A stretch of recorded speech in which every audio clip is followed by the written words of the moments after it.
Okay. I'm back. Let me get my screens right. Okay. I'll tell you why I stopped the other broadcast in a second. Just, switch account. There I am. All right, forgive me.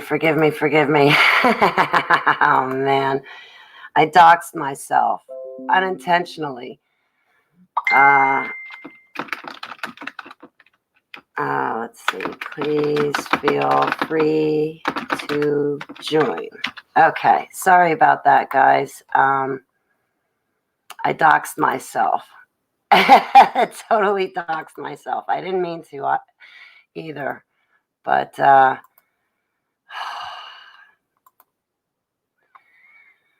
anyway, that block button is going to come in real handy. I'll tell you that much. Pop out chat. Right. So, okay. I can't believe I doxed myself. Aww. Hey, MP, it's great to see you. So, yes, I went to, let me start over again, forgive me, the International Conference on Satanic Ritual Abuse. It was awesome. It was totally awesome. I was dressed up and decked out to the nines. I had my pinstripe outfits on that I used to wear when I worked at Pharmacia on executive staff as a secretary.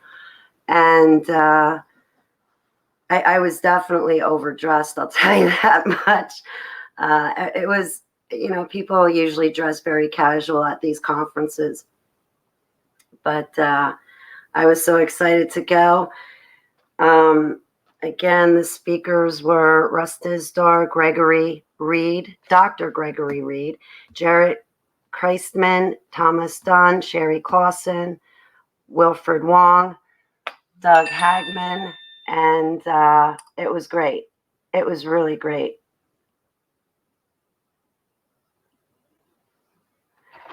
Anyway, okay, so, hey, Impaler, it's great to see you. Killdeer Survival, Cellar Door, Chris R., she loves 58 Lynn. So I want to share my stories with you, and I want to share the notes too, but okay, I'm going to screen share this time, and I'm not going to dox myself. But anyway, I was like a kid in a candy store when I was there. It was just so amazing. I was running up to the speakers, and like Doug Hagman, I had known him for years online. I was a moderator in his chat room for a good year. I used to challenge the other mods to whack a troll and see who could be faster at it, blocking the trolls in the chat room. And I had been a caller on Doug Hagman's show before.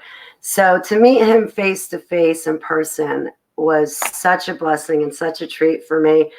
But I said to the speakers, I was like, I don't mean to like have stars in my eyes, but I'm a kid in a candy store. Can I please have a picture with you guys?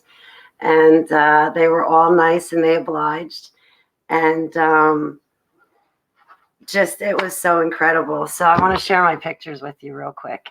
And I'm not doxing myself this time. All right. See, there's Doug Hagman. I met him face to face. It was awesome. Awesome. He talked about his books, Stained in Blood, and he talked about how he came to be an investigative journalist. And this is Dr. Gregory Reed, Rustis Dar, Sherry Clausen, Tom Dunn, Jared Kreisman, Wilfred Wong. That was on Sunday morning worship. And this was probably, this was the highlight of the conference for me. I had the humbled honored pleasure of meeting Joshua Collins. He has a website, www.prayfortheforgotten.com, and it's to encourage people to pray for kids that are being trafficked, kids that are locked in a cage, kids that are murdered due to satanic ritual sacrifices. And I got to meet him. And him and I both survived Joseph Mengele. And I believe, see, I know God, I know Jesus, I know the Holy Spirit. That I'm 1,000% sure on. But I believe that Joshua and I were kids locked in a cage together. The reason why this is so huge for me is because I believe I remember him from the cages and from the projects that we were put through in deep underground military bases and other places around the world. But I believe I remember him. And to know that he's alive and well and breathing and that he's okay and that he made it has brought me a lot of serenity and peace and happiness. And to be able to meet him face to face and talk to him face to face was just such a huge blessing and honor to me. And I've had more memories surface, but I have my work cut out for me. I'm going to be meeting with someone that can help me with these memories and counsel me a little bit and to help me through the healing process. So I'll probably talk about that in the future another time. But to know that Joshua made it through those cages and he's still alive is, oh boy, so huge. So huge. He's okay. He made it.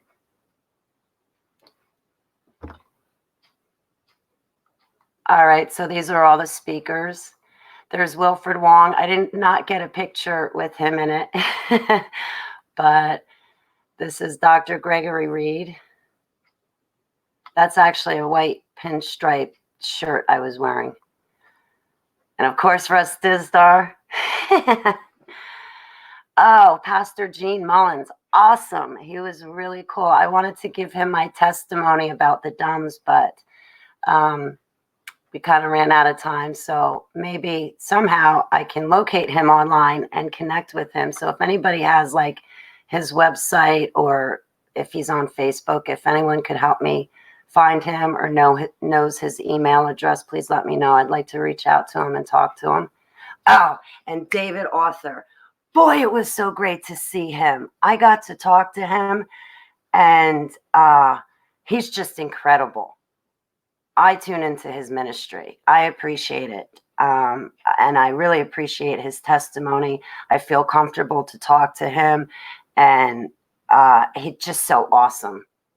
So okay, when I got ordained August 11th of 2018 in Long Island at Lifting the Veil Conference hosted by Hear the Watchman, I was ordained, and it was Coach Dave, Mrs. Coach Dave, a lady named Ashley, and David Author.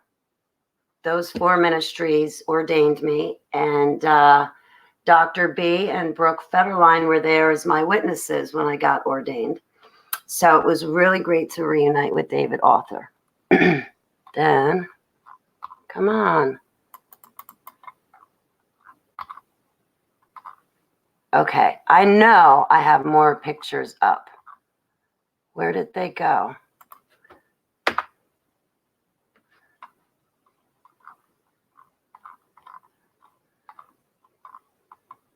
Okay, there we are. And then I met the Now You See TV crew. They were awesome to me. And I got to meet John Pounders face to face. He took my fourth interview. I've done about 50 interviews online, as well as face-to-face. I've spoken at Coach Dave's huddles face-to-face. I spoke at Pillar University. But most of the interviews I've done are online. And John Pounders was someone who took one of my very first interviews right when I woke up and right when I came forward to the public back in 2016. And so these people have been a part of my life for the past 3 years, watching my healing and recovery process. They've seen me have good days. They've seen me have terrible days. And it was just so great to meet him face to face. He's awesome. Awesome. And he's funny too. And he's very kind. All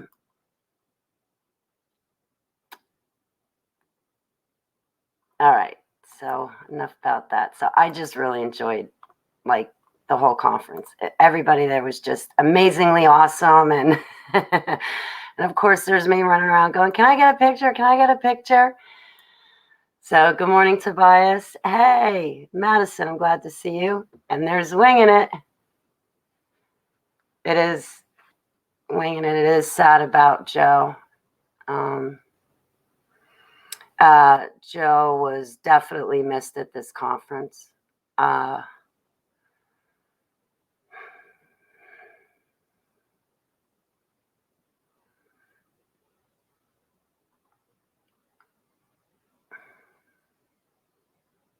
How young was I? All my life, from the time I was born until I was 37 years old. And I'm 45 right now. I woke up when I was 40. The MK Ultra programming wore off. I started to deprogram. So I was 40 years old. And I came forward to the public after Max Spears died. Max Spears died, I believe, July 16th of 2016. And I came forward to the public August of 2016. But all my life, the first memory I have of being in an underground base is at the age of 3.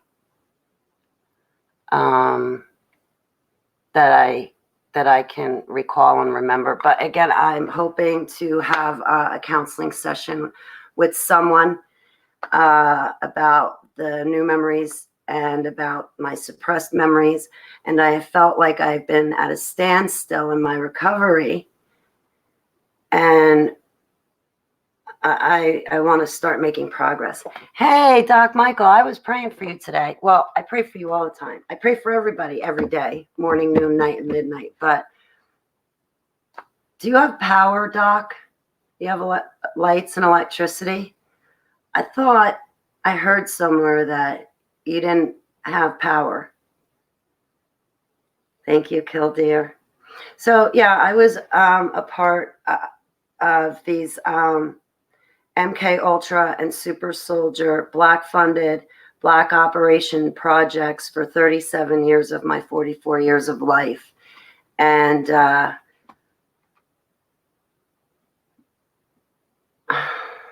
yeah. You know, I was reading through, I keep emails, I keep everything, especially the trolls, the haters and adversaries and people that say heinous things. They tell me I don't have guts because I won't let them criticize me. But when they criticize me, they call me mentally ill or insane or a liar. They put me down. And I'm not going to let somebody beat up on me. And one of the reasons why I won't allow that is because if you think about it, Yud Hey Vav Hey works on the inside of me. I am filled and overflowed with the Holy Spirit through the blood of the Lamb, Yeshua HaMashiach. And if someone starts criticizing me, putting me down, I'm not talking about constructive criticism. I'm talking about the trolls who are either bored or get paid to try to come after me online, try to discredit me. I'm talking about the haters, the adversaries. If I let them do and say whatever they want, to me, I'm basically letting them beat up on Yud Hey Vav Hey, my heavenly Abba, who is on the inside of me. And I'm not going to let them do that. They can say and do whatever they want to me, but when it comes to Yud Hey Vav Hey, I am not going to let them bash him. And he's on the inside of me.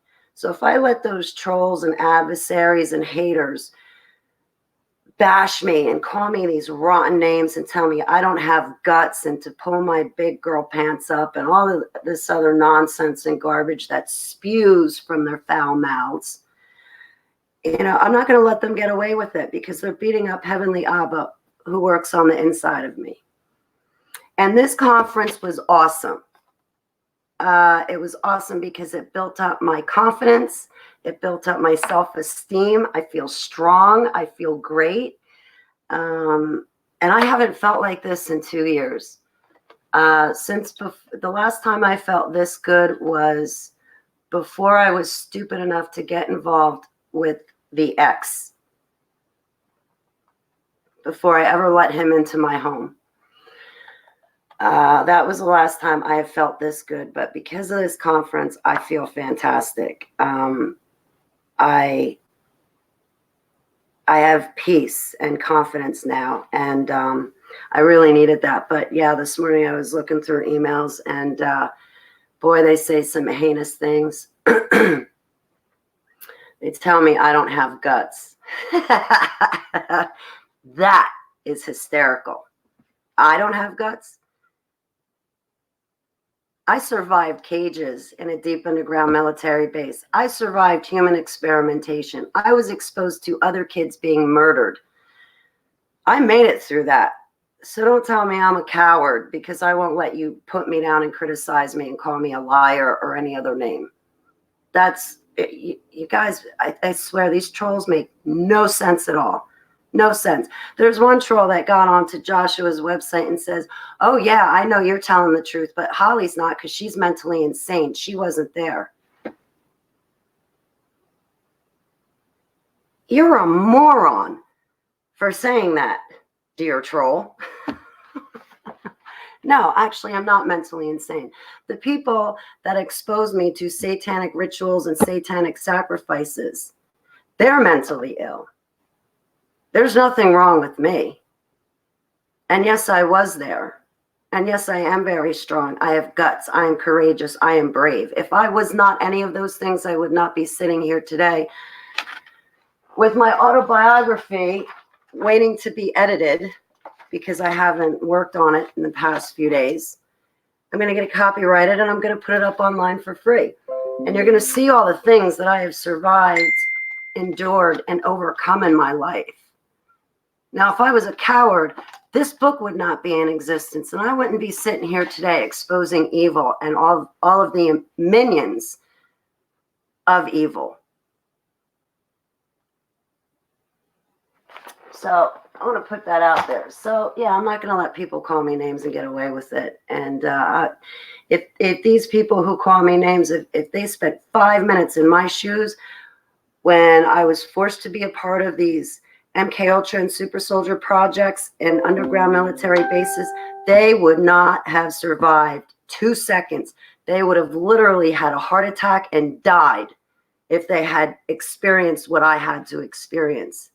They would have never made it through the electrocutions. They would have never made it through the drownings. They would have never made it through the raping. They don't have guts. I do. I was able to survive and endure those deep underground military bases and above ground government facilities because Yeshua HaMashiach overcame it so that I could do the same thing. And just thank you for listening to me. My little rant is over. Hey, Miss Angie 66, welcome. Eddie. Chris Wood, hello. Welcome, everyone. I hope I didn't miss anyone in my chat. So, but, oh, you know what I wanted to tell you guys? Oh, this conference was just too amazing. This is the last thing. that I want to tell you before I get into my notes.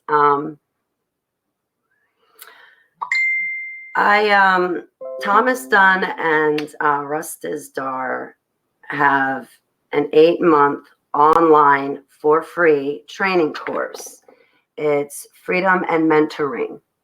You know, they'll teach you about freedom deliverances. They'll teach you how to help SRA survivors and people that are DID and MPD. DID is dissociative identity disorder.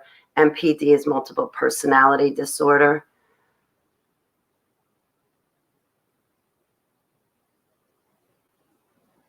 Oh, hey, Lisa Span. Yeah, I heard all of that nonsense. They basically, the people going up against Russ Dizdar and Doug Hagman are bearing false witness against them. They have broken one of the 10 commandments, and I have called someone into repentance for breaking the commandment. One of defaming Russ Dizdar's character and Doug Hagman's character and Thomas Dunn's character. I question the lady that you mentioned there. I question her salvation to Yeshua, and I question her motives. And someone, one of my sisters in Christ, sent me a bunch of documents on the lady that you mentioned, Lisa, and I'm not inclined to believe that lady. Now, I've worked with Russ Dizdar and the SIIU team before. They helped me when I first woke up. I met them back in the year April 2015 is when I first met them. September 2015, they baptized me to Yeshua. I used to call them on the phone, the SIIU team, all the time, and they helped me with my memories. They took my testimony. We did a lot of prayer, but and I've seen them work with other survivors. So Russ Dizdar is the best out there. You can't get any better than Russ Dizdar. You can't. And nobody's out there doing it. So I'm not inclined to listen to anybody that goes up against Russ Dizdar and Doug Hagman. And I'll get to why. Thomas Dunn talks about this. So there's people out there that have started campaigns to try to take down Tom Dunn, Russ Dizdar, and Doug Hagman. And that is a part of that campaign that you're talking about, Lisa. And all it does is discourage other survivors from turning to these people to get the help that they need. And I think it's atrocious and disgusting that they're bearing false witness, they're gossiping, and none of what they're saying is true. I've met these people for myself, and you can see the light of Yeshua shining through them. They're wonderful people. Doug and Russ and Tom, all of them are wonderful people. But there's Satanists and Luciferians out there that have started campaigns to try to discredit these people, take them down, throw them in jail. And it's done by Luciferians and Satanists because they're trying to cover up these satanic rituals and abuses. So they purposefully started a campaign against Russ and Doug and Tom to bring harm to them because these people are exposing satanic rituals and satanic crimes. They're out there in the field with their sleeves rolled up, helping victims become survivors of these satanic rituals and crimes. And I've heard about all that stuff, Lisa. I'm not buying into their nonsense. It's nothing but bullshit and lies coming from Satanists and Luciferians. If you meet Russ Dizdar in person, you'll see how great he is. He is a wonderful brother in Christ to all of us. And the work he does, yeah, you got to have, guts. You got to be strong. And they definitely have what it takes to be a disciple to Yeshua. And I think they are disciples to Yeshua HaMashiach. But you guys got to find out for yourself. But Russ Dizdar is amazing. So is Doug Hagman. Hey, River, it's good to see you. Yeah. Yeah, thank you, Lisa. I'm not going to I can't really say anymore, because if I say anymore, those people from the darkness are going to come after me just like they are Russ and Doug. So I don't talk about it, but in private I will. If I'm not recorded, I'll talk about stuff like that, but not publicly. So no, I'm on the side of Yeshua HaMashiach, where Russ Dizdar and Doug Hagman and Thomas Dunn and everybody is. I'm on their side. Hey, Wolf, it's great to see you.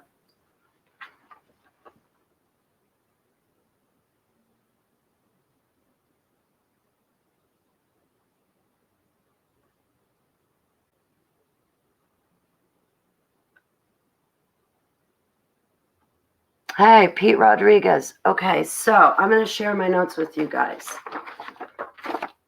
Oh, it was like a wonderful, wonderful, wonderful conference. Hey, Joe Info, it's great to see you. I want to give you a wrench, but let me get through these notes here.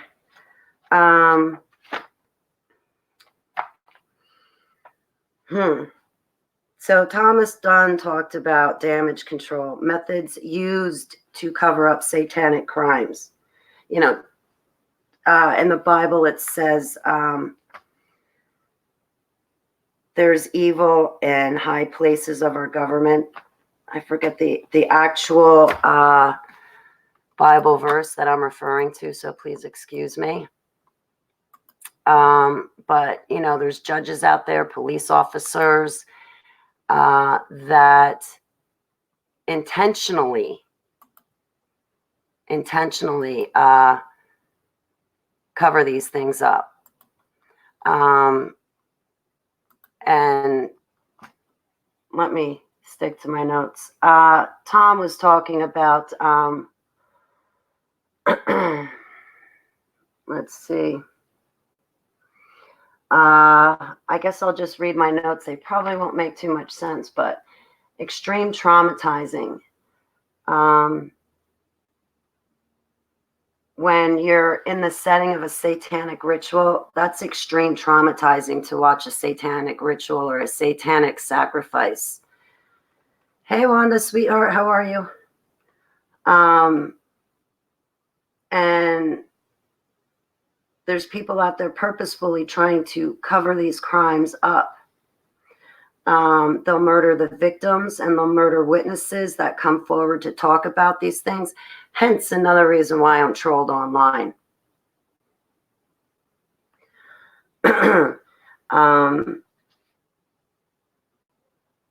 They have campaigns to try to discredit and incarcerate victims and witnesses. And the perpetrators will flip this script and basically start pointing at the victim and saying to the victim, hey, you're the one that's a pedophile. Hey, you're the one that killed someone else. Hey, you're the one that did it.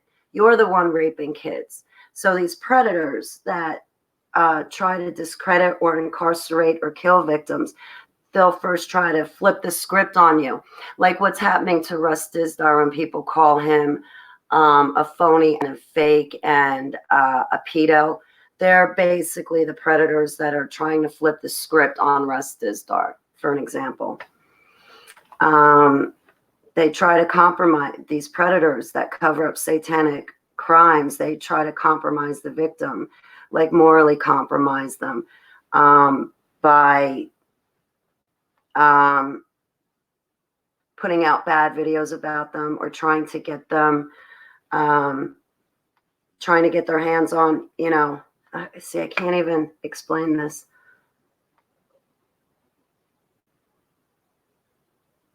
The perpetrators threaten to expose the victim, like if the victim was ever in a porn or has pornography, the perpetrators will try to use that against the victim to expose the victim, so the victim's compromised. Perpetrators threaten to harm the victim and the victim's family. You know, if the victim is out, say, at a restaurant and they order a drink, the perpetrators will try to administer drugs and slip drugs into their drink, so that way the victim is confused. Or they'll try to give the victim drugs just to simply get the victim addicted to drugs. And then again, try to discredit the victim or try to get the victim silenced so they can't appear in court. Hey, Samantha, it's great to see you. Splitting and programming.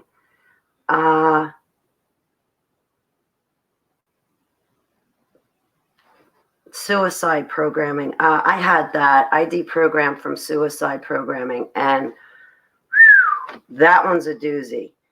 That's hard because these victims have been traumatized so much that their mind fractures, and they split the victim's personality, and then they program the victim with suicide programming.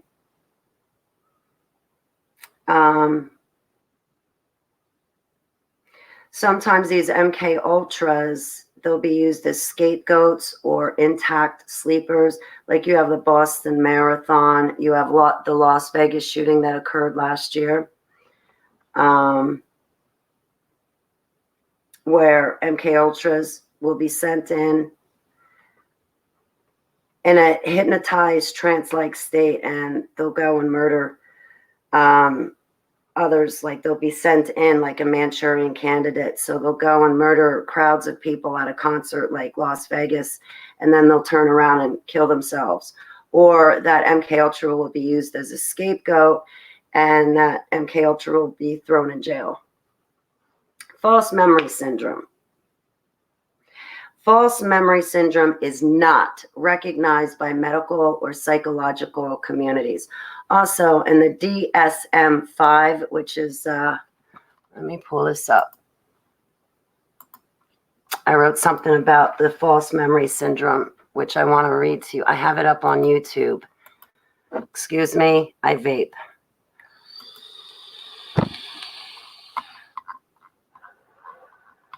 Let me read this to you. The DSM-5 does not talk about false memory syndrome. DSM, the American Psychiatric Association. False memories do not exist. People try to say, I have false memories, and when I tell them I do not, they still do not listen to me. False memory syndrome is not real. It is a junk science. False memories do not exist. The memories a person holds are real.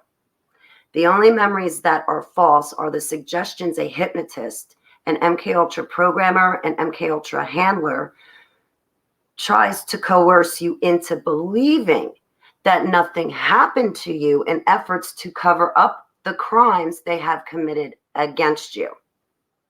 However, when a person does remember what has happened to them, those memories are real.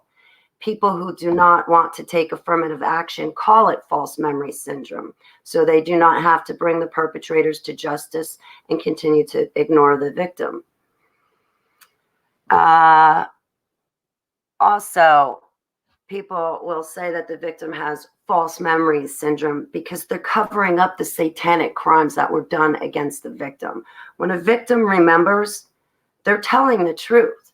So there is no such thing as false memories. What you're remembering is real.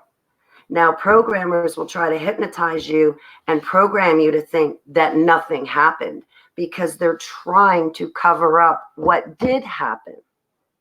So just remember that when you come across people that are disinformation or trying to,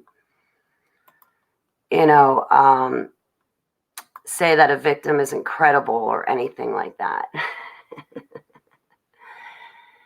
So, like media, entertainment, Hollywood, they make light, they make fun of satanic rituals. Fake news attacks the victims and sympathizes with the accused. Social media blogs, social media development, Satanists cover up. The Satanists use these to cover up their ritual abuses. There's cyber stalking. There's threatening emails sent to the victim. infiltrators or handlers are people of all kinds. You might think that they look like the Brady Bunch and very innocent, but actually they're an infiltrator. They're a handler. These people, these Satanists and Luciferians, these handlers, these programmers, they know that the spirit world is more real than the one that we're sitting in right now. And they will use these supernatural powers and demonic forces to cloak themselves.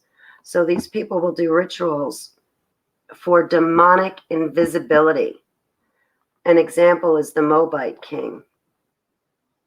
So these predators cloak themselves by doing a ritual for demonic invisibility so that we think that they're good people when really they're not. They're the perpetrator. Churches, they're complacent and incompetent. Churches don't care. Churches are too fearful. Churches have no power. Churches are not equipped, and churches do not have training.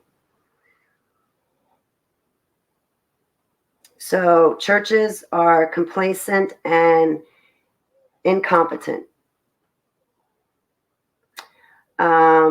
Satanic ritual against satanic panic.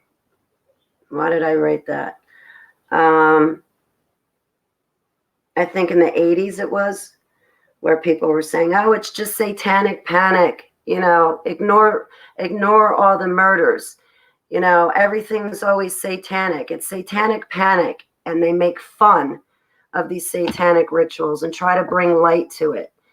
And this way, it turns the population away from actually realizing a satanic ritual and sacrifice has been done. So these Luciferians and Satanists, they come up with slogans like satanic panic to mock the the SRA victims. That's what I wanted to say. Did I say it before? I am going to take the 8-month online training course from Tom Dunn and Russ Dizdar. I'm so happy they do a background check on you. Yeah, Lisa, that's another name I will not say. But I'm very familiar with that person, sadly. Anyway, I'm going to digress here for a second. I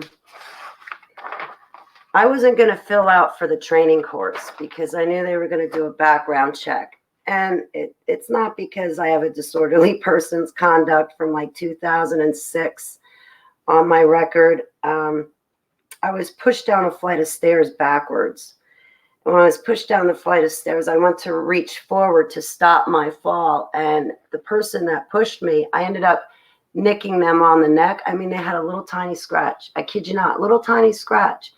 Because I reached forward to try to stop from falling down 13 stairs backwards.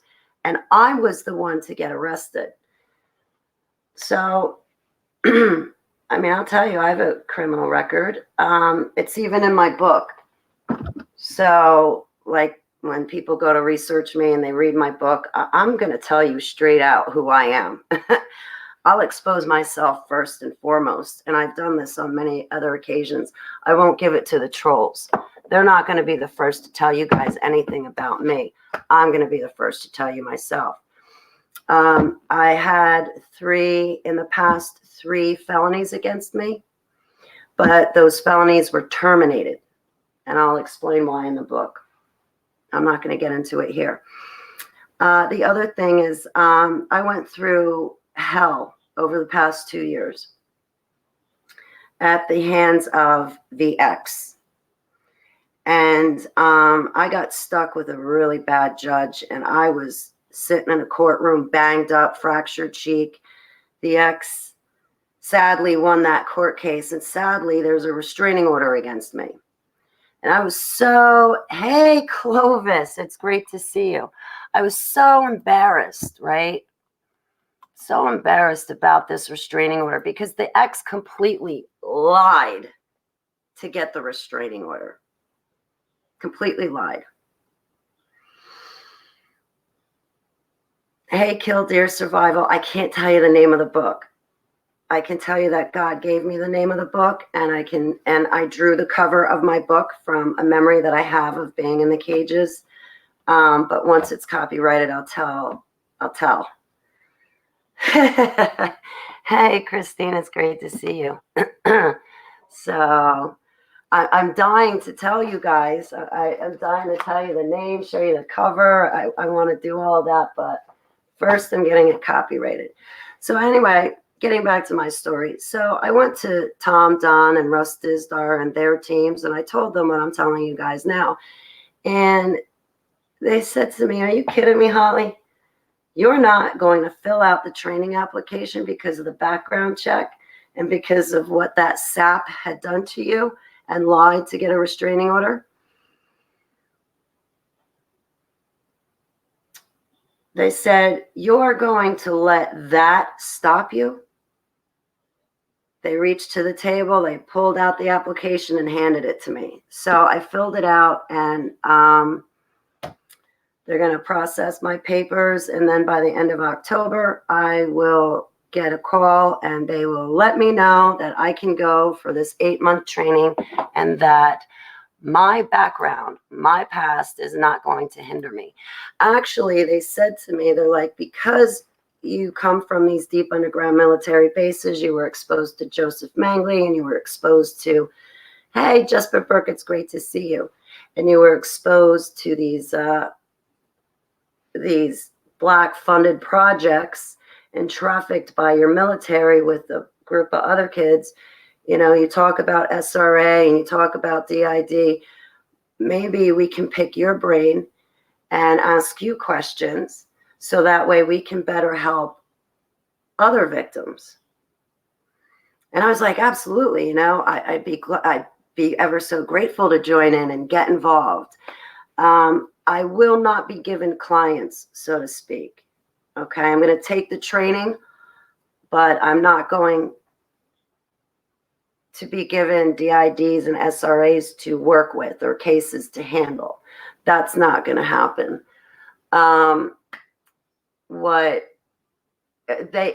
Russ Dizdar and Tom Dunn and their teams, the SIIU team and Tom Dunn's teams, they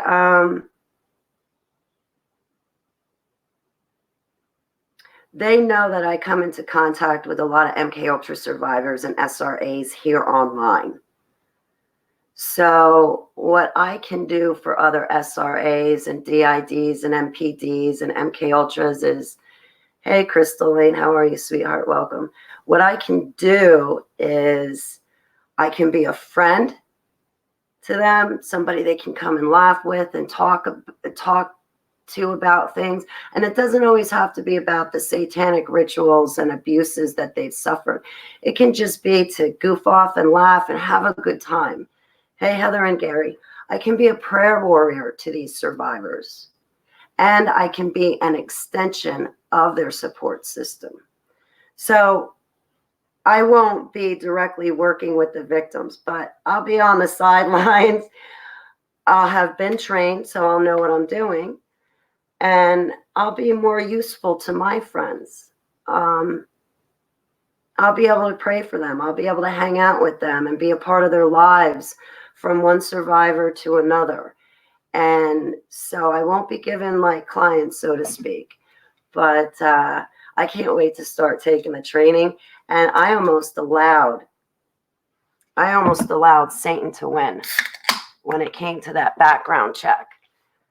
And I'm just so proud and happy that he didn't win. All praise and glory goes to you, hey Vav, hey, for Yeshua HaMashiach, Selah. And so I didn't let the background check stop me. And they're not worried about my criminal background, to be honest. They know who I am. I've been vetted, you know. But I believe with the background checks they do on applicants is to make sure that they're not Satanists and Luciferians, to make sure that they're not pedophiles or infiltrators or predators or anything like that. So I just can't wait. So once I'm done editing my book, I should get the phone call that says, okay, Holly, this is how you go about taking these courses online. And I can't wait. I can't wait. I can't wait. So nothing's stopping me in Jesus' name. Thank you so much, guys. It's great to see you. Hey, you're welcome, Clovis. Hey, Crystal Chick. Welcome. So, all right, moving on to my notes here.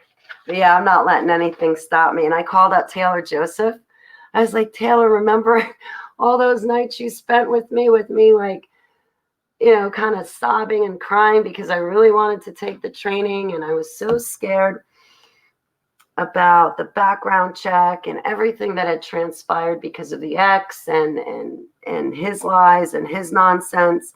You know, it had really put me in a bad mood, and it was a big spoiler. So the second I filled out my application form at the conference, I hopped on the phone with Taylor, and I'm like, guess what, Taylor? Thank you so much for encouraging me to step up and just tell them what was bothering me. And now here I am telling you guys, because now I'm comfortable with it. Now I'm not embarrassed. I'm not ashamed. Yes, bad things have happened to me. Yes, bad people have attacked me. Yes, I lost a court case, but that does not mean that I was lying. It just means that I didn't have my evidence that day. And if you had seen me sitting in the courtroom that day, I should have had an attorney with me to protect me. But anyway, so enough about that. Anyway, I was so happy that they took my application, and I'm just so pleased. And yeah, so the thing that sucked was I had deleted my evidence for that court hearing like an idiot because I was too concerned about what other people might think. I took down posts from Facebook. It was music that I was listening to up until 3:15 a.m. So my timeline was off, and my evidence for my timeline was on Facebook. But because I was so worried that my other brothers and sisters would not like my music, I took down and deleted my evidence. Like an idiot.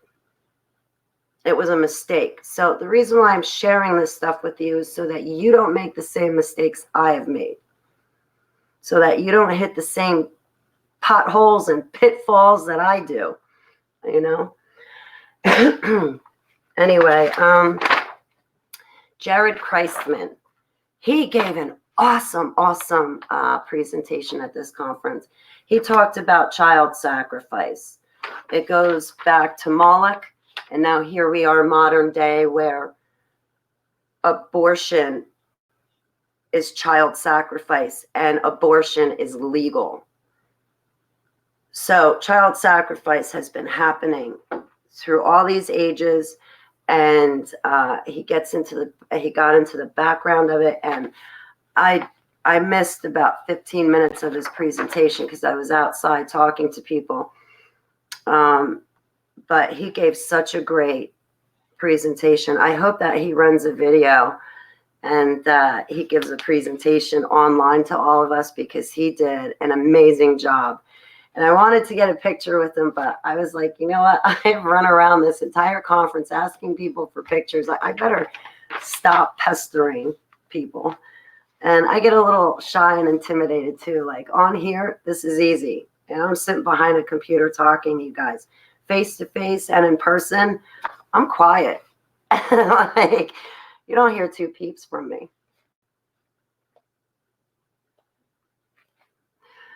So thank you so much. She loves 58 Lynn. I love you guys so much. You guys are the best part of me. I adore all of you. So, okay, Sherry Clausen, I had heard her talk at Hear the Watchman. It was the spiritual warfare workshop in Long Island back at the end of May, beginning of June. And she gave an awesome presentation there, but she also gave an awesome presentation in Ohio last week. She talked about what to do for SRA survivors and DIDs and MPDs and what you can do for them. A network of support. Like she's helped. Now, Sherry Clausen is on Russ Disdar's SIIU team. And she's had to relocate victims. She's had to bring victims and put them in a safe house. You know, so she works hands-on. When you decide to be a network of support for someone, you need to give them 24/7 support. It doesn't matter if it's 2 p.m. in the afternoon or 2 a.m. If a victim calls you up and they need prayer and they need to talk, well, then you have to be available for them.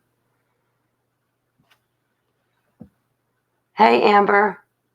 How are you? Oh, the toys. I meant to get back to you, Amber. Oh, my goodness. That slipped my mind. Please forgive me, Amber. I'm so sorry. I think I was at the conference when you reached out to me. I'm going to have to go back through everything online and get that. I apologize. Please forgive me, Amber. So Sherry Clausen, what else did she say? You know, when you're working hands-on with victims and you have to relocate them, you need to give them 24/7 support. She's had to put cameras around the victim's home. She's had to come up with exit strategies. What do you do to get a victim out of that situation? How do you exit that victim without the predator seeing, without them realizing? Because the predators will come and try to stop you physically. So you need an exit strategy. Sherry was talking about Fitbit, how she had a victim that needed Fitbit because the victim had multiple personality disorder or the person was dissociative identity disorder, and they were never getting sleep. And the victim would remember going to go to sleep at night, but she wasn't sleeping. What would happen is in her sleep, an alter would wake up, and that alter or that other personality would wake up during the night and be walking around the house doing all sorts of things. So in the morning, this victim would be like, I didn't get any sleep. I'm exhausted. I feel like I've been awake for 3 months on end. So the victim was given a Fitbit, and the Fitbit showed how in the middle of the night, the victim was up moving around the house, vacuuming, doing things, but the victim had no memory of that happening. But the Fitbit was able to answer a lot of questions as to why this poor victim was just not getting rest and always so tired, you know, constant sleep deprivation. The victim needs to feel safe, and alters need to know there is a better way to live. Some alters report back to covens. That's another thing when you're on the SIIU team or you're working with victims. You need to realize that if somebody has multiple personality disorder or dissociative identity disorder, that their alters know phone numbers. Their alters will come forward, pick up the phone, and start calling the coven and telling the coven where they are. And meanwhile, the victim has no knowledge. I'm going to pause there. Me, I'm co-conscious. So when an alter comes forward, I'm conscious. I know what's going on. So I don't lose time. I always remember what's going on. Hey, Galen, it's great to see you. Heather and Carrie. So when you're working with the victim, you want to get all their phone numbers, their medical records, get a copy of the house keys, possibly power of attorney or notarized paperwork. This way, if the victim needs medical assistance, you can get it for them. the victim will need a prayer team, not only for the victim, but also for like Sherry Clausen. She needs prayer because she's helping the victim. And Sherry can fall under spiritual attacks, or as well as being physically attacked. So prayer teams are very important, not only for the victim, but also for the support system themselves. You should always be present and available to help out for these victims. Friends, the victim is going to need friends, just regular people that may or may not know the victim's story, but they're just regular people having a friendship with this victim.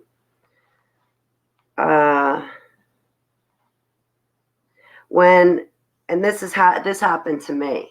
I had to go to a safe house. My support system set it up for me. And I got there, and sadly, I had trusted a cousin. And that cousin betrayed me, gave up my safe house, told everybody online, posted pictures of me up on her Facebook page of me, totally gave away the safe house. That cousin even called up disability, trying to get me thrown off my disability benefits. I had to sell a personal item of mine because I needed money, so I had to hawk a personal item. And I had gotten money for that item of mine that I hawked. Now, the cousin turned around and called up disability and told disability I was getting money. Disability sent me a letter and said, "We will not be opening up your case at this time." That cousin lies about my family anyway. She says heinous things about a lot of my family members, and they're not true at all. Me and the rest of the family know this. That cousin, I no longer have contact with. That cousin has been disowned by the family for her lies and for these ugly, heinous things that she does against each of us family members. So, and she's obviously not trustworthy if she's going to give up a safe house that I'm in, and I'm trying to be safe and protected. And she basically just became my friend to get information about me. And then she turned around and said I'm lying about being SRA, DID, and an ex-super soldier. And I'm not lying. I've never been a liar. It's just not, I'm just not a liar. And I'm not lying about my testimony. I mean, this person even said that I didn't have a relationship with my biological father. She said my biological father wanted nothing to do with me. I was like, excuse you, my dad and I, Philip Samuel Ross Baglio, we had an amazing relationship for 7 years. He wanted everything to do with me. I know this. His fiance, I used to call her mom. I was always at my father's house. I was always talking to him on the phone. We had an amazing relationship.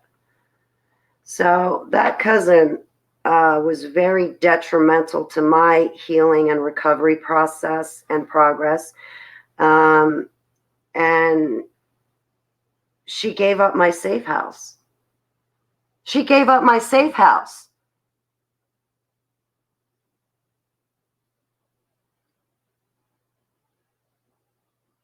That my brothers and sisters put together for me so I could be safe. And they told her, you got to keep Holly's location secrets. She's in danger right now. And what'd the cousin do? The cousin went and blurted her mouth to everybody from here to Timbuktu and back. See, that's the reason why I'm using my personal life as an example, is because these are things you're not supposed to do with an SRA survivor. You're not supposed to betray their trust.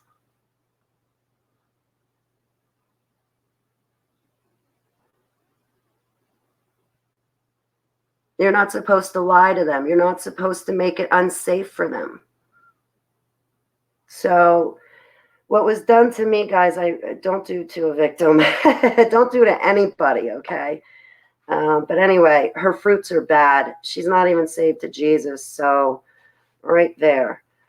Oh, I could go on, but I'm going to zip it and move forward onto my notes. So Sherry Clausen at this conference went on to say,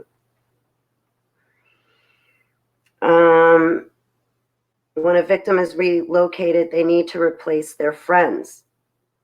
So if you relocate a victim, they have to be given friends. You have just taken them out of a location. That in itself is a huge adjustment. Then you're taking them away from their friends. So you need to make sure that in the new place you bring the victim, that they replace their friends. They get new friends. You can't just take a victim out of a place, take them away from their friends, and then leave that area of their life void.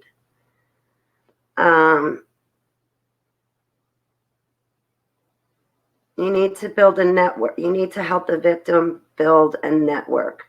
Don't leave a void in the victim's life. Friends give the victim a breather. Friends give the victims a breather, a break from everything traumatic that they have experienced and that they're still thinking about. So the victim needs friends to blow off steam. And the victim needs freedom. They need freedom and to understand that they have choices.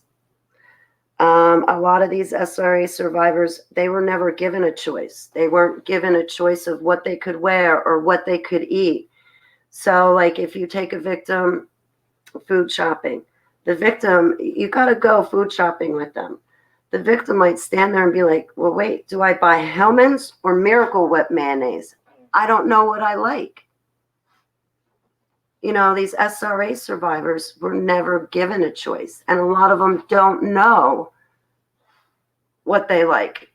So you need to help them with those things. The victim needs unconditional love. Don't walk away from the victim. Don't ever break a promise to the victim. Always back your words up. If you make a promise to a victim and you break that promise, you have just destroyed them. And if you say you're going to do something, you must do it. Now, if the victim has a bad day and you get into a disagreement and you're going back and forth with each other, don't walk away. Don't abandon the victim. Always give the victim unconditional love and understand they have been through so much that they're going to have off days. They're going to have bad days. But don't walk away from them. Hey, Marika, it's great to see you. And the church needs to have involvement, too, in the victims' lives. Okay, moving on. All right, so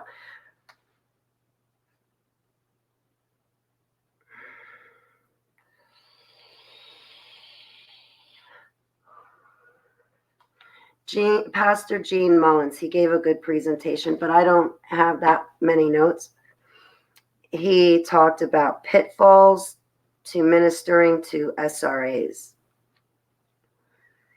Overcome your fear of SRAs, satanically ritualized and abused people. Overcome your fear of them.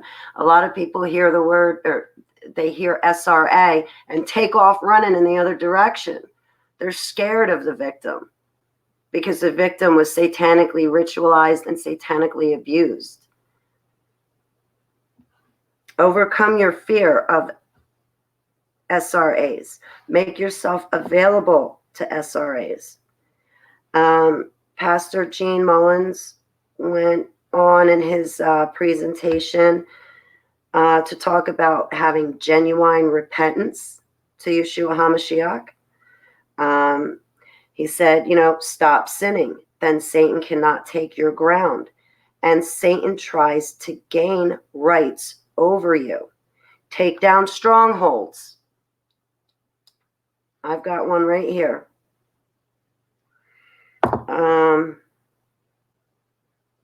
He said, live in Yud-Heh-Vav-Heh's word. Take every thought captive, because if you don't, it will become a fact in your life.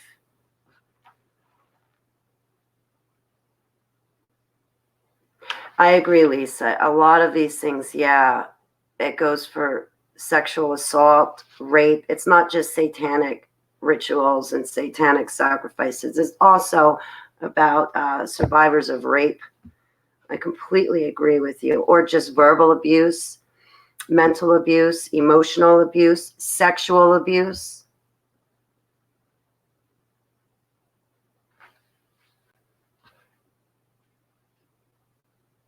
And those things don't always have to do with satanic rituals and satanic abuses either.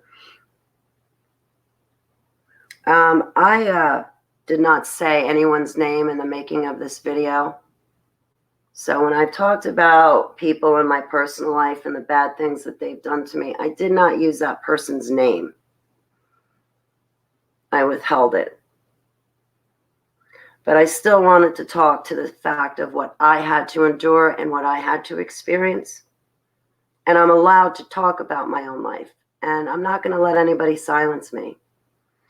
So I just want to get that right and throw it out there for my own protection. I did not use anyone's name. And only the person that I was talking about would know I was talking about them. But nobody else in my audience or my chat room knows who I'm talking about. Because I withheld the name purposefully and intentionally. So moving back to my notes. Mary Lake did a video that was pretty good. She was talking about praying over your DNA, praying over programming. Like if the victim does not understand programming, or they don't understand the programming that was put into them, pray over it. Mary Lake has a website. It's called KIB. I forget what it stands for. KIB. Mary Lake is wonderful. If you guys ever look her up online, this is her name, and she has a website named KIB.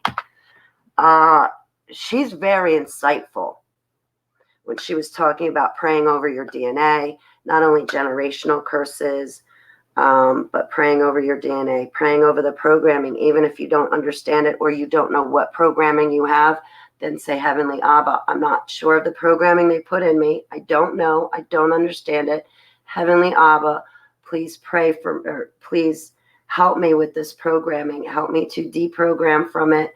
Help me to understand. Please give me some insight or wisdom that can help me understand this programming. In Yeshua's name, Selah. But she did a very good video. She was not there in person.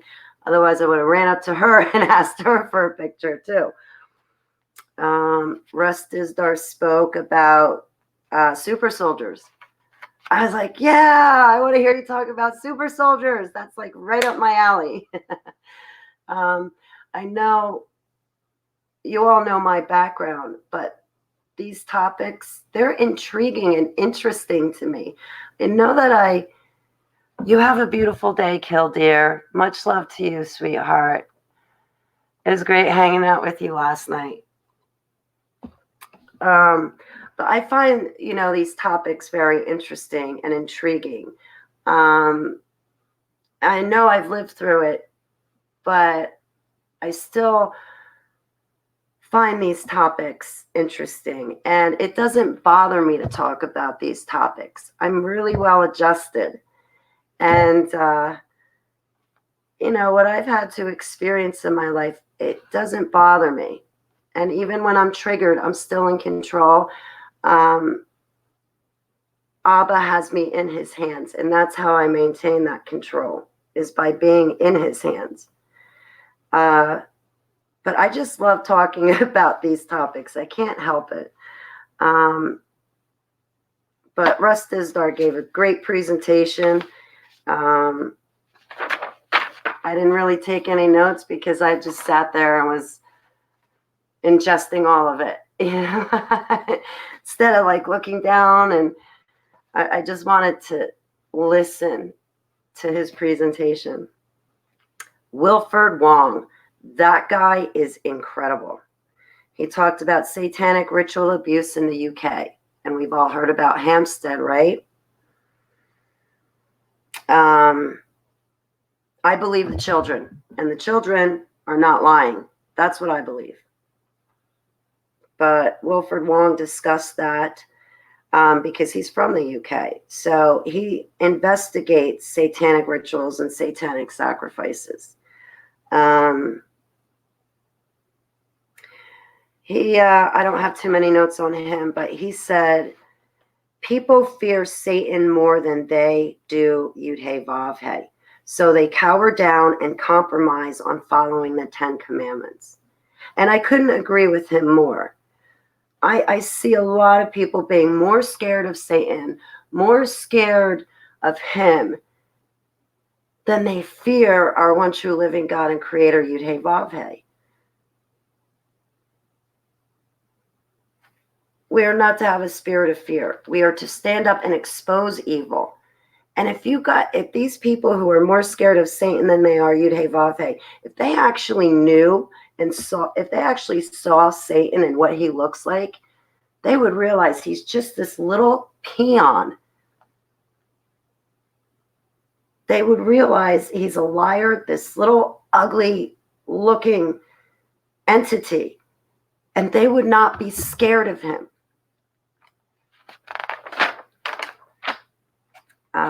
Sherry Clausen again. Freedom Encounters. She said that identity is paramount for SRA survivors, DIDs, to have their own identity. And this goes for anyone that's been exposed to any kind of abuse.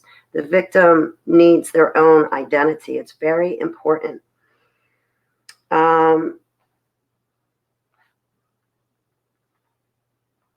SRAs are told they're not worthy of food. SRAs don't sleep. They have a lot of trouble sleeping. Their alters tend to wake up at night and can be active during the night. You can't sleep with voices in your head. And I believe that voices come from voice-to-skull technology, but also demonic possession. And it's really hard to sleep when you have voices in your head. SRAs are told they are too dirty to be in God's presence. They're too sinful. They don't deserve God. God doesn't want them. SRAs are told and demanded that they be loyal to the coven or to the family. They are told, SRA victims are told that they will reign with Satan. That's why we're waiting for the Antichrist to be one of the reasons why, how am I going to word this? SRAs are told that they will reign with Satan. So the Antichrist that marches up into the third temple and the Antichrist that's revealed, they are waiting for that. Luciferians and Satanists, they're waiting to rule with Satan.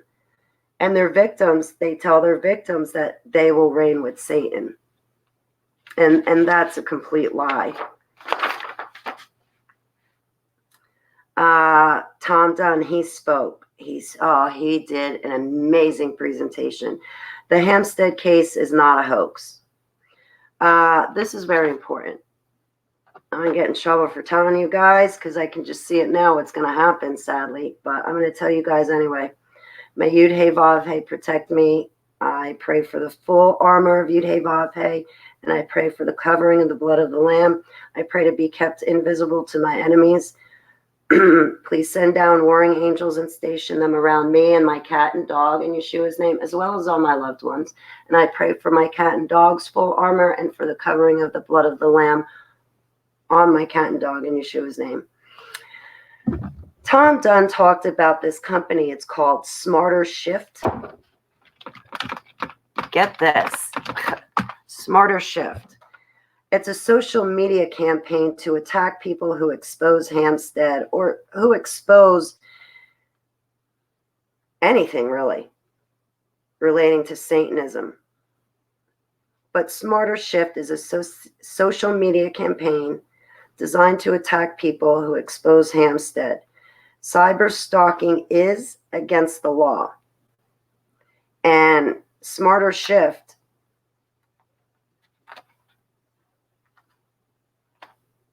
yeah. What else can I say? I guess Smarter Shift is one of these social media campaigns to discredit people like Tom Dunn. Smarter Shift is a social media campaign that is designed to throw like Tom Dunn and Russ Dizdar in jail for exposing Hampstead and other related crimes. Smarter Shift tries to discredit people. They go after people who expose the darkness. And it's disgusting, that company, Smarter Shift. Tom Dunn spoke in length about it. We're almost done through my notes, but...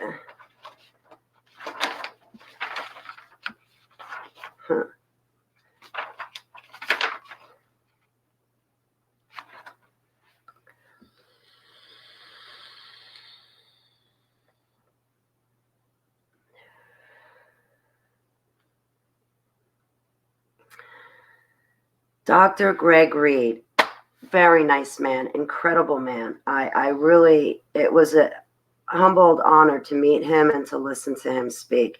He's been on talk shows such as Montel Williams back in the 80s, I believe.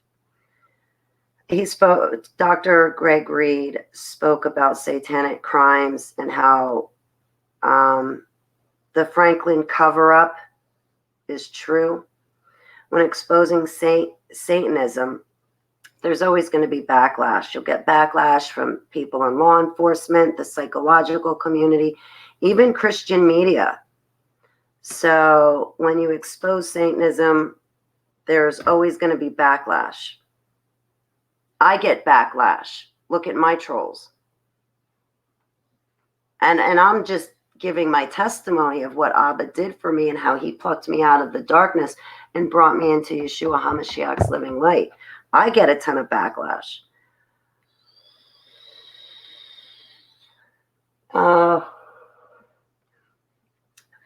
Dr. Gregory Reed said that symbols don't change. Satanic symbols don't change. Satanic rituals don't change. Blood rituals have always been a part of fallen mankind. Their methods don't change. Occult crimes are cyclical. Biblically, there is an end game. Only people in power change. The guarantee, these Satanists and Luciferians, these people in the darkness and a part of the darkness, driving these Satanist agendas forward, they have a slogan. The guarantee of tomorrow is today's perception that we do not exist. So these Satanists and Luciferians, their slogan is the guarantee of tomorrow is today's perception that we do not exist. So if the Satanist can make you think that Satanism isn't real and does not exist, then they are guaranteed tomorrow and they can keep going forward tomorrow. That's why they have like these campaign slogans saying satanic panic. You know, they're pushing the Satanism and Satanists, they're pushing all this stuff under the carpet to cover it up. History is always written by the victors, not the victims. We must make sure their history is not the last testimony.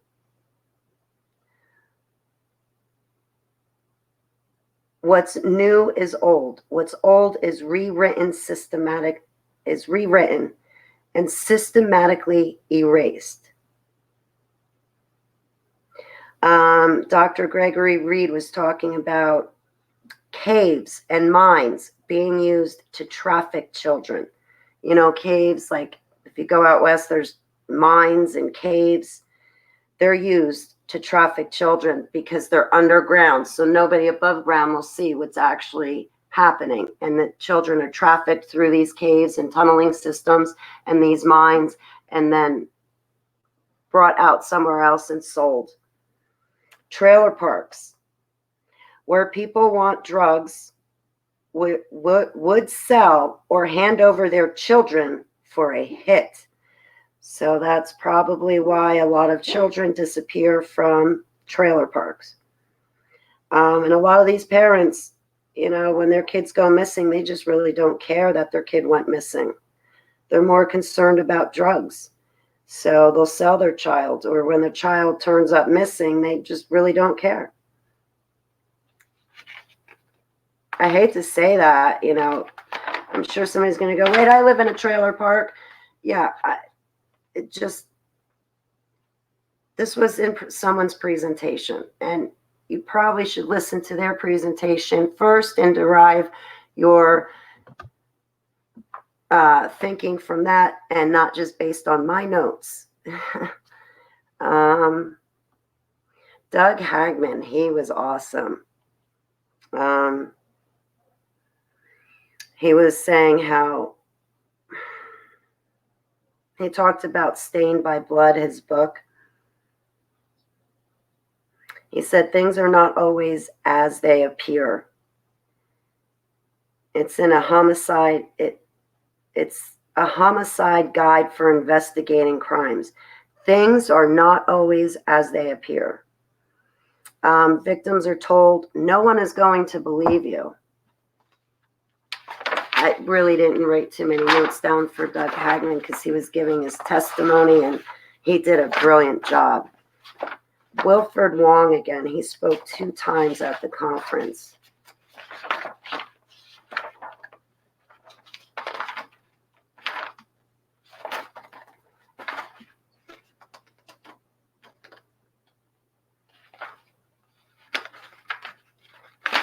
What else is in here?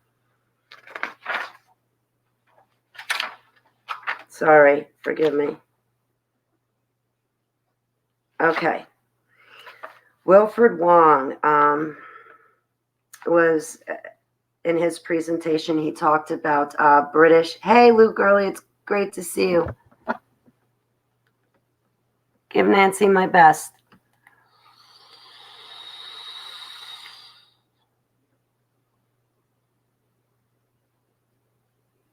You live stream the conference, Crystal? I asked the question at the very end. I was the last person to ask a question. I asked if there is someone demonically possessed on the other end of a phone, or if you're doing a video call, if someone is demonically possessed, can you still do a freedom deliverance? Ekbalo, in Jesus' name. Can you pull that? Can you cast that demon out of someone on the phone or on a video call? And yes, you can. Jesus is not limited. So you can do a freedom deliverance on the phone or on a video call. Jesus is not limited by technology. So, Wilfred Wong, he was great. British Navy lets sailors do satanic rituals aboard their ships. They want to bring that into other branches of the military. Satanic rituals and sacrifices. He went on to say that the LGBT community influences children and tries to get Christians to fold under pressure and compromise their values and 10 commandments. He went on to say that the LGBT community breaks down family values. They want destruction of the family as it oppresses them. They want to abolish the age of consent. They want to abolish the age of consent because they say love has no age limits. Abortion is child sacrifice. Wilfred Wong did a great thing on Islam and communism. He said Islam and communism tries to wipe out Christianity, tries to destroy Christianity. 80% of Christian persecution is by Islam. We are not under the same God.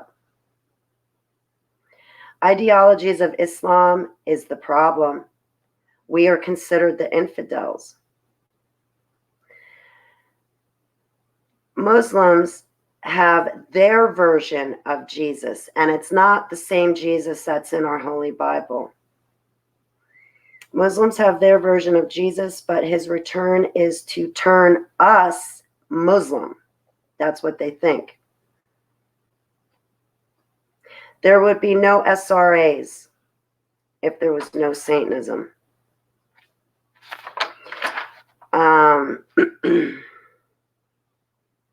He spoke about the Quran, how the Quran came into existence. And we know that pieces of the Holy Bible were taken out and put into the Quran. And the Quran is actually mathematically perfect, but you must realize that Satan, the fallen fifth cherub, used Muhammad as a vessel to write the Quran. And that's why it is mathematically perfect, because it's the Antichrist who is trying, Satan, the fifth cherub who is fallen, mimics everything God does and inverts it.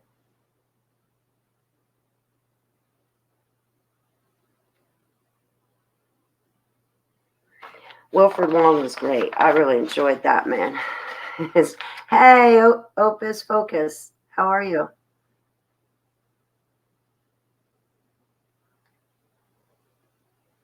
I'm glad. Oh, okay, wait, sorry. God bless Gregory Reed. Look him up on Amazon. Yeah, he's amazing. He's really amazing. He was giving his testimony about things that he's had to go through, and how Satanists have broken into his home and what they've done to him. And it's just disgusting what these people do. And they sincerely, truly believe that Lucifer was given a raw deal and that he's actually God. They truly believe that. They think God is the bad guy and Lucifer is the good guy. Hey, exposing my labs. Yeah, you were on the live stream. I was trying to get in front of the camera to see you exposing my labs and wave to you, but I ended up asking a question at the end. And yes, that big smile on my face, I was shooting it at you.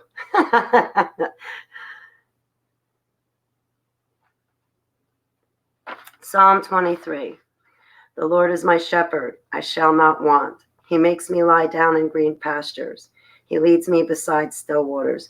He restores my soul. He leads me in paths of righteousness for his name's sake.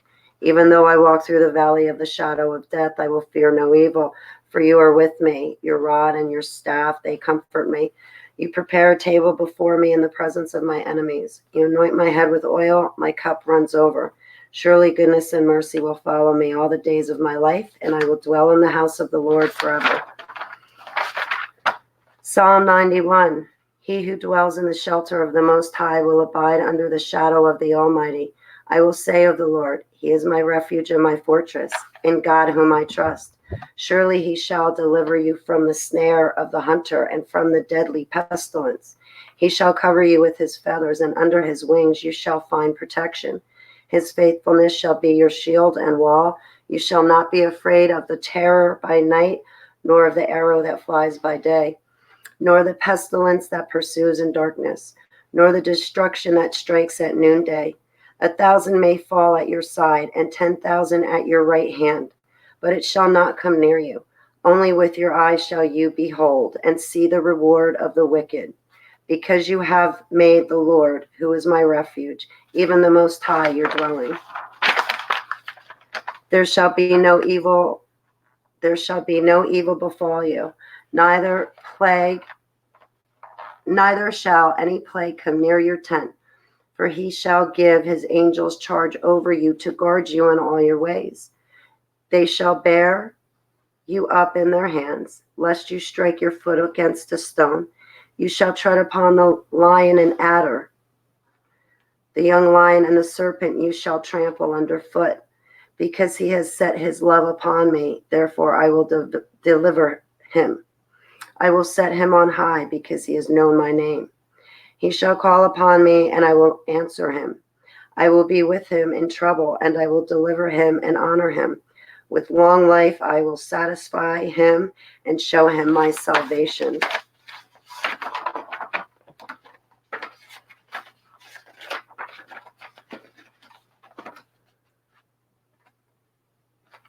The Spirit of the Lord is upon me because he has anointed me to preach the gospel to the poor. He has sent me to heal the brokenhearted, to preach deliverance to the captives and recovery of sight to the blind, to set at liberty those who are oppressed, to preach the acceptable year of the Lord. Luke 4. But the angel said to them, Listen, do not fear, for I bring you good news of great joy, which will be to all people. For unto you is born this day in the city of David a Savior, who is Christ the Lord. Luke 2.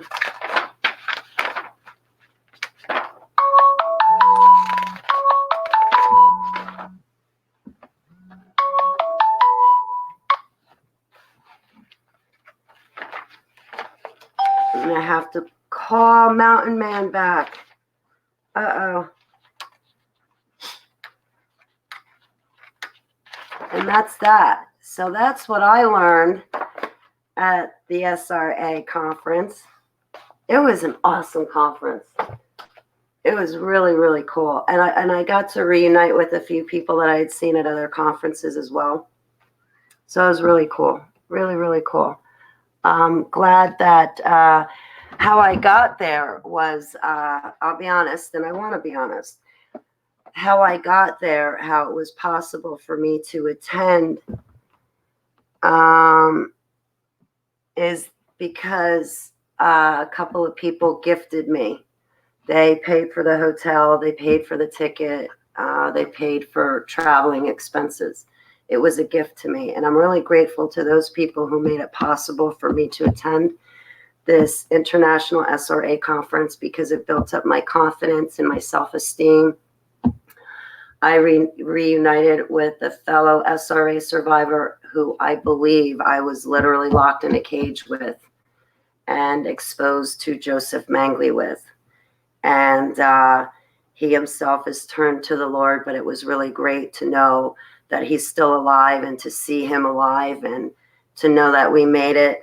And oh, it gets me every time.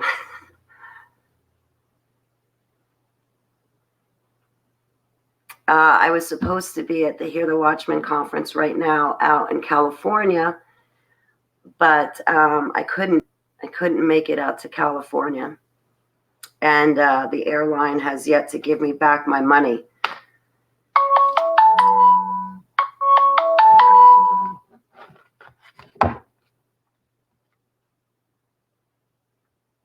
Excuse me for 1 second, guys. Where am I? Bob, where are you?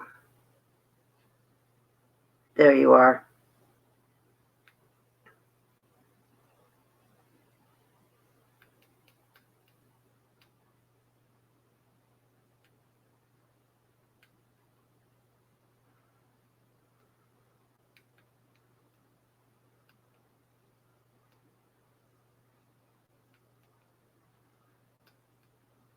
Okay, because I need to talk to someone. I'm having an issue. And I had brought up in this video an issue that I had with someone from the past who blew up my safe house. And I had to leave the safe house because I was no longer safe, obviously. So I'm back on the farm in New Jersey. And I have to say, everybody's very concerned for my well-being and for my safety, being in Long Valley, New Jersey. My brothers and sisters worry about me, and I don't mean to make them worry, but I was unable to relocate, and my safe house was blown up, and it was devastating what this other person had done to me. Very devastating. And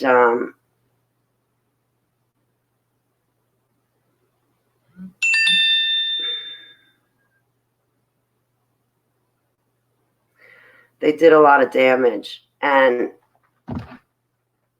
I still have to clean up the damage that they did to me. And I think it's pretty bad. I'm praying that they get saved to Jesus, and I pray they turn from their wicked ways.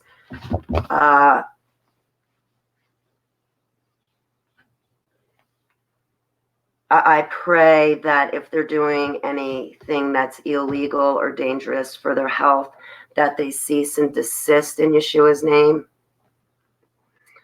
And I pray that they are not able to bring harm to others the way they brought harm to me in Yeshua's name. It's a very serious matter when you have a victim fleeing for safety and to get safe, and then someone who says that they'll help the victim and the victim will be safe, for that person to turn around and further harm the victim. It was horrible for me to go through, because I already have trust issues, and all they did was make that worse for me. Hey, Megan, it's good to see you. So I definitely pray for that person and their family in Yeshua's name.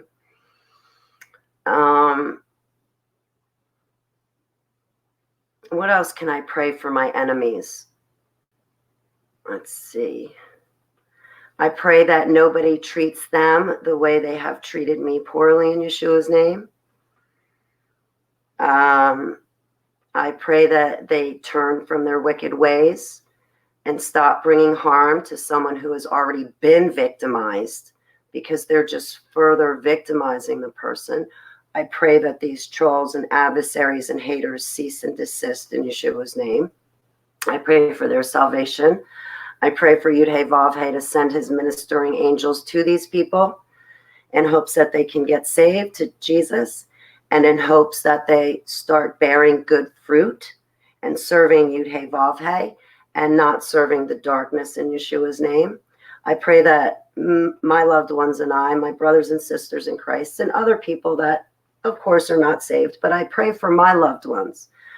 My loved ones, some of them are atheists, some of them are agnostics, some of them are in different religions, but I pray for my loved ones and I to be safe and out of harm's way from these trolls, haters, and adversaries.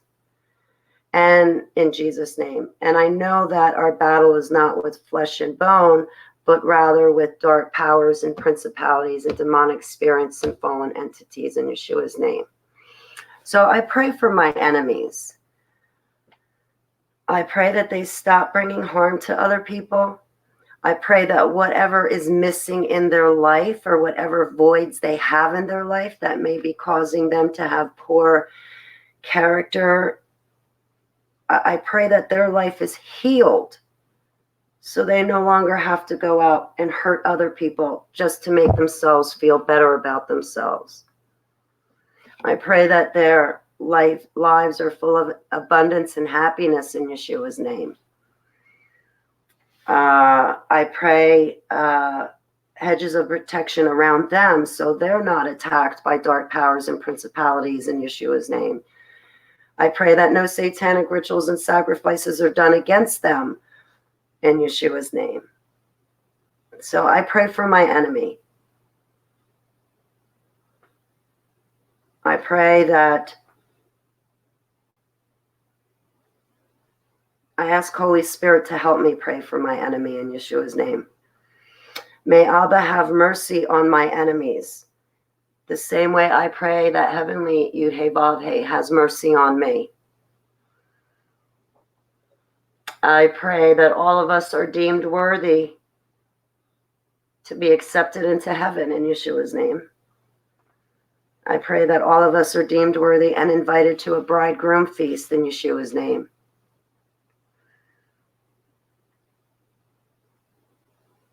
I pray for my enemies to be healthy, for them to have financial provisions, for them to have a vehicle, clothing, medication, a home, safety. I pray for them to have friends in Yeshua's name.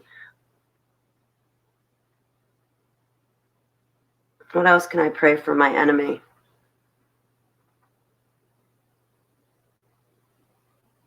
I love Aaron Cox. He's a good friend and brother in Christ to me. I always pray for him.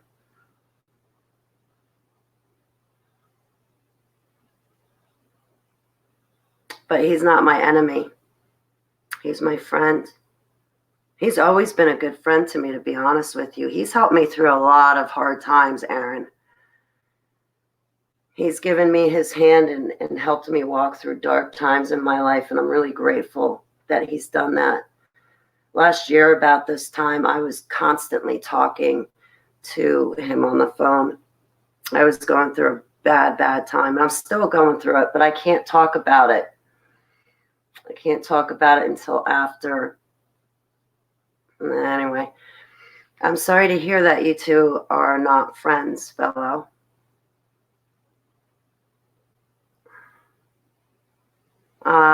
Thanks, Megan.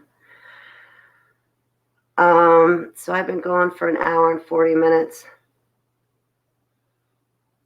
I got to get something to eat. I can feel my blood sugar level dropping.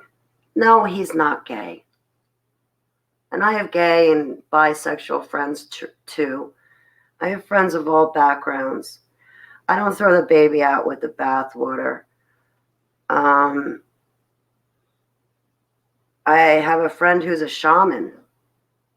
We don't see eye to eye, as you can imagine.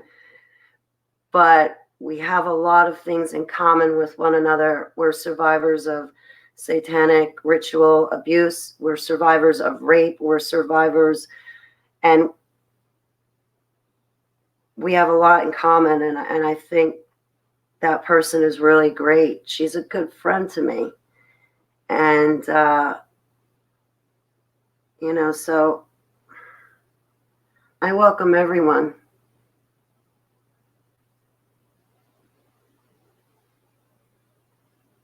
And I'm not going to judge anyone because only God is judge. Now I have discernment, and if I stay away from someone, that's because I'm thinking that me staying away from that person is going to be more beneficial to me than being around the person.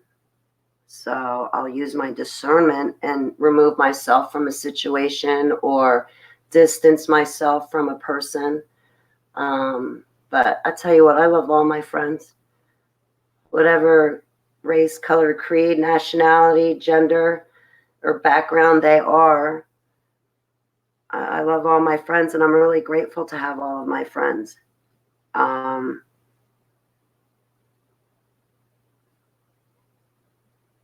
All right, guys, I think I'm going to let you go. But there is one more thing I want to say. You're not interrupting. Thank you, Seller. I was going to ask you that. I've been thinking about Deaf Bread for a while. Where is he? I haven't seen him either. Hey, eyes to see.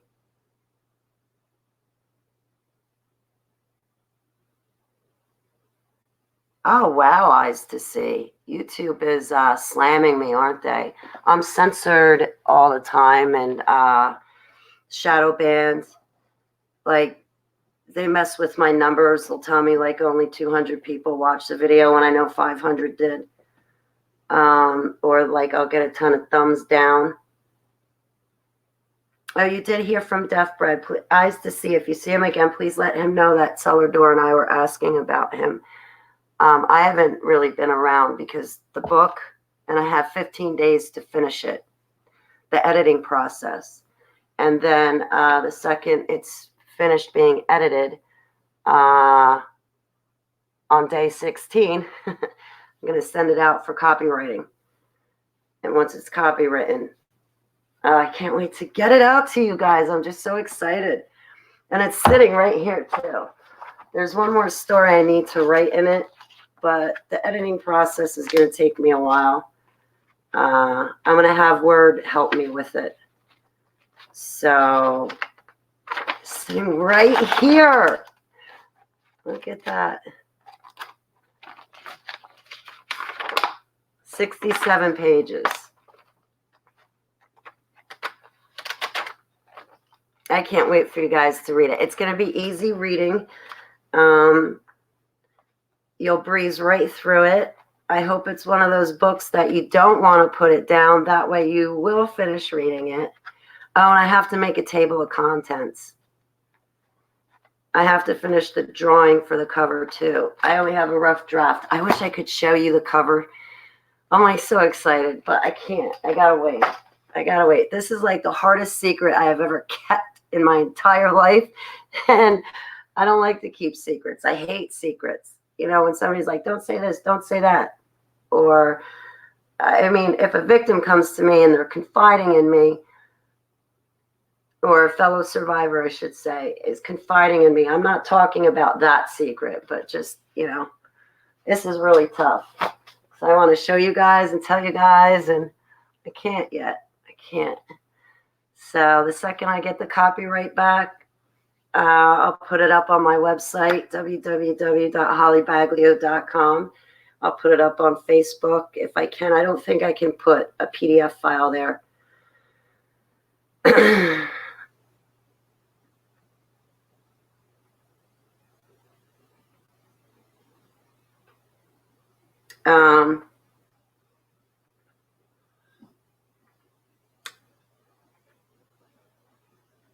Or I can email it to people once it's copyrighted. So I'll definitely, and it'll be free. I'm not going to take money. The only thing that I spent on this was my time, and I spent my time wisely. And it's my autobiography. It's about my life. I found it to be a very helpful form of therapy. So I encourage all of you guys to write a book and share your experiences. Just because I know how much I got from out of writing my book. So it's all about me and my life. People ask to be left out of my book, and they are. But, you know, I didn't mention anyone's name in the book, from the other super soldiers to the ministries that have personally helped me. I didn't mention anyone's name. And there were other people that wanted to be put in my book, and there's no way I'm writing a word about them. So, yes, you should write a book. Yes, talk about your experiences and what you've gone through, and share that, because it can make, you know, people sometimes, they get locked in their head, and it can feel like a prison. But if you share your experiences, you'll get them out of that prison. You'll get them out of that feeling. And I hope my book helps other survivors. And I hope they like it. There's it's pretty brutal though.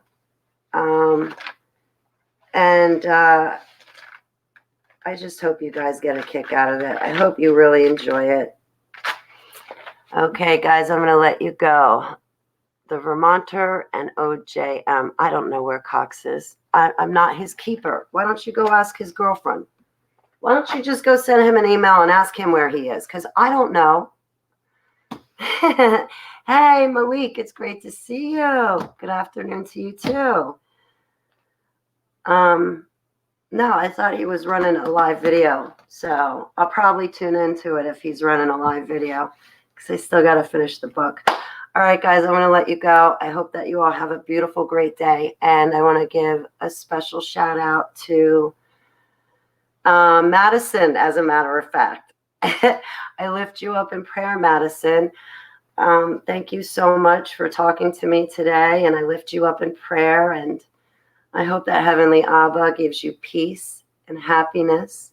I pray down the anxiety and panic that you're feeling in Yeshua's name. And I want you to feel better, sweetheart. And I don't want you to feel alone, because I do feel alone and lonely at times. But you're not alone, and you're loved, Madison. And I love you. And I'm glad you're my friend. All right, guys, have a beautiful day. In Yeshua HaMashiach's name, Selah. I love you. You have a great day, Jesper. Thank you for joining me. I really appreciate it. So, and 15 days, my book better be done. All right, guys. I don't want you to feel like you're in a dark place, Madison. I'm so sorry. Seller, I love you. Okay, guys, have a beautiful day. Thanks for joining me, and I'll see you guys later.